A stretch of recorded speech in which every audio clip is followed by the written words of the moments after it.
Hi, welcome to another episode of Hot Takes. It seems that Stephen Flynn is capable of learning. Not much, he's not that bright, but sometimes some truths will filter in through that big bald dome and stick inside the tiny boggling mind therein.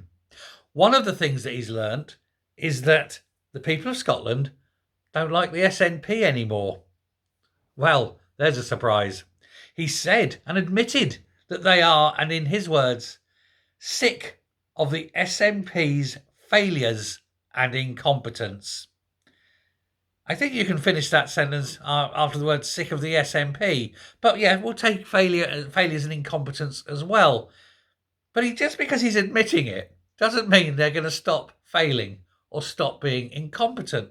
And unfortunately, got about another 18 months of failure and incompetence. And everyone's going to suffer, especially once the new budget's announced and everything goes all the way down to the very bottom, the lowest common denominator. But he's been mocked for admitting it. It's saying, welcome to the party, you're very late, but it's nice that you've seen the truth. Perhaps if he's so aware of the failure and incompetence, he may consider joining another party. The wags are out. They're all saying, given your acknowledgement of failure, can you join the Labour Party because they're just as big a failures as you? Seems reasonable, doesn't it? Put all the useless ones in one party. He went on. He attacked Anna Sarwar, but nobody knows why, because Anna Sarwar hasn't been in charge for the last 17 years.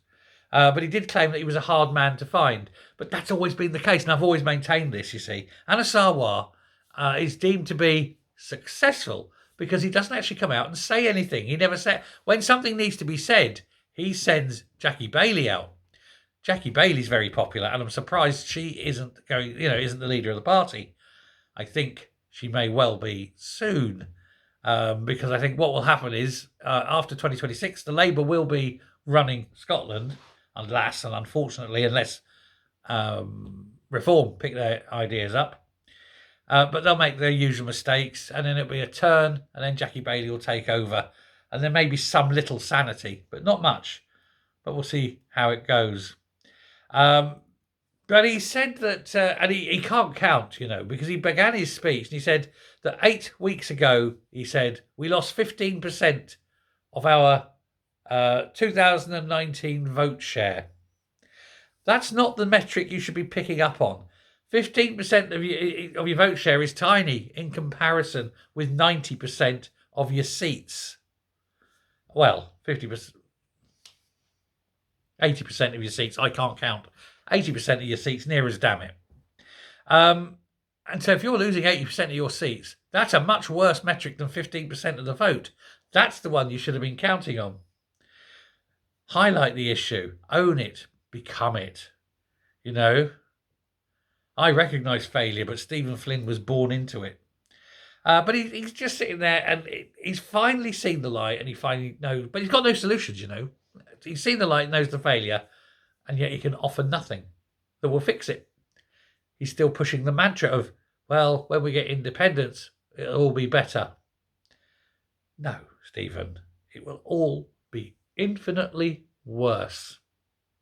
And once you're leader, which will happen, I suspect, it will just take weeks before the party finally folds.